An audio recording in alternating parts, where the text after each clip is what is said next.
This is All Out Politics, news, debate and opinion from the heart of Westminster.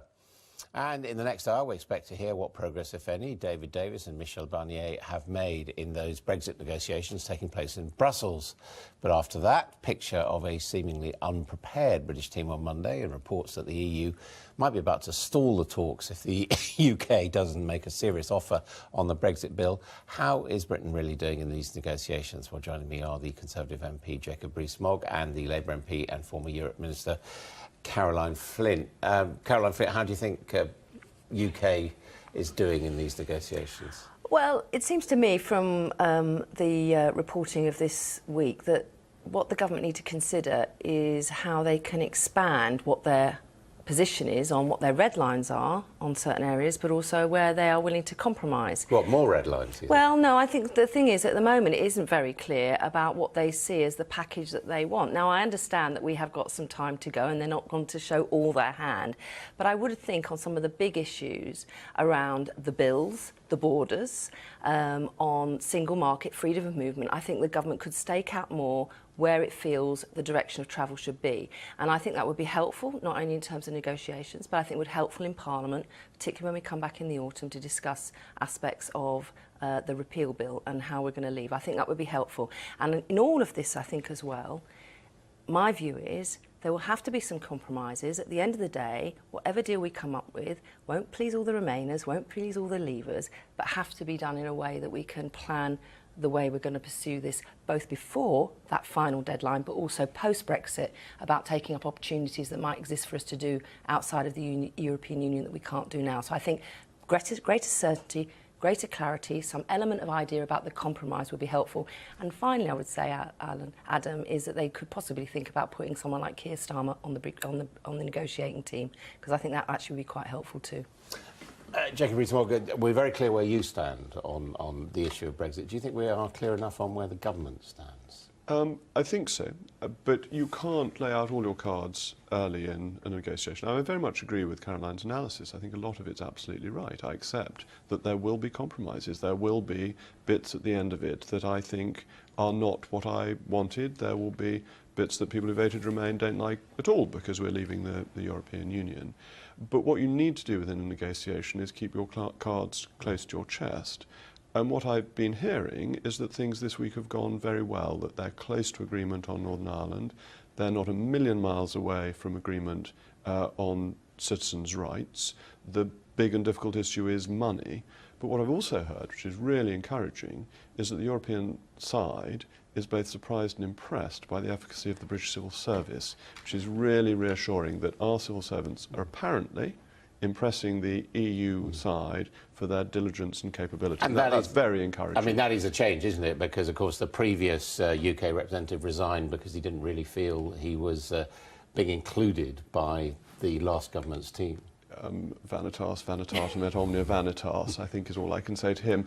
But I think there is now, from what I hear, a really good team in place, and that they're doing a good job and they're on top of the detail. And in fact, they're asking the EU counterparts questions that the EU counterparts haven't thought about. And that puts us in a good position for the negotiation. So what I've been hearing, and we'll know more later on, so what I'm hearing is only gossip at this stage, is that our team's had a really good week. But, you know, from their point of view, European Union's point of view, there is obviously balancing the books and being concerned about the budget. Is that an area where you think we've now got to say, look, we did enter into obligations, so it might be a more painful amount of money rather than telling them to go whistle, as Boris Johnson did? No, I think Boris Johnson is legally correct. There's a very good report by the House of Lords European Scrutiny Committee, which set out that if we leave without a deal, under EU, international and UK law, we owe no money.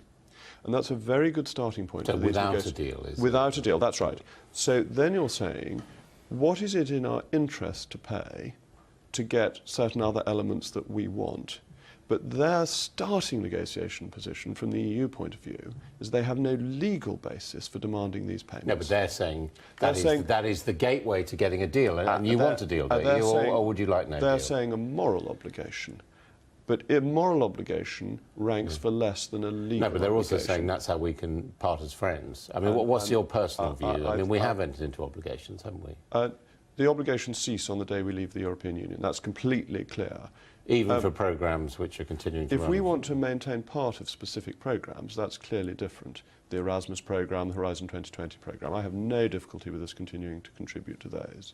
There is then a negotiation on what Brexit looks like, and if money oils the wheels, we have it, they want it, but we should make sure we get a great deal in return for that. What do you think about this divorce bill, as it's called? Well, I mean, you know, that's always the important thing often at the end of marriages to sort out, and often the most difficult part to sort out as well. But there will be trade-offs. I think that's the thing as well. And I do think in all of this, you know, the public, on one level, I think, Adam, the public are probably completely switched off from some of this, to be honest.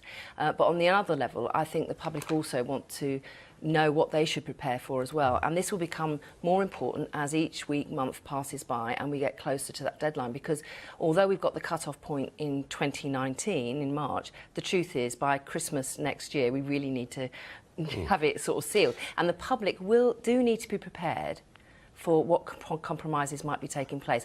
And the bill, whatever that may be, is part of that, and the explanation for part of it. And there is a tone to all this. The government have said, David Davis, that in leaving the European Union, which I believe we will, our relationship should be still positive and good going forward. And in that respect, the language and how we pursue this and how we prepare for it, so it's not all rushed to the end, I think is an important part of that sort of relationship going forward, and the public's acceptance of whatever the deal might be. Now, on that point, you were a strong supporter of Remain. This week we've had Tony Blair, Michael Heseltine, some others saying, yes, it's possible this all could be reversed. You've decided you don't think that's a helpful approach? No, I don't think it's a helpful approach, because there was a referendum. All the arguments that Tony and others were making in the last week about reform to freedom of movement, that could have been made before, when Tony was Prime Minister, when Gordon was Prime Minister, when we were in opposition. David Cameron, as I have said, when he did go to Europe to try and get reform, we could have all got together in a unified fashion and backed him on that, and we didn't back him on that. In fact, Labour actually called him out for being weak. I think we have to focus on getting the best deal. That will mean we're leaving. It is about the end of freedom movement. It is about jobs. And I think in the country's interests, actually in terms of cross-party working, and I said this in my Queen's Speech debate, actually inviting someone like Keir Starmer to be part of the team would actually be a really positive way forward. Well, let's put that to Jacob Rees-Mogg. But first of all, I mean, do you think there's any chance this could be reversed? I mean, we are getting serious politicians saying they see an opportunity, if you like.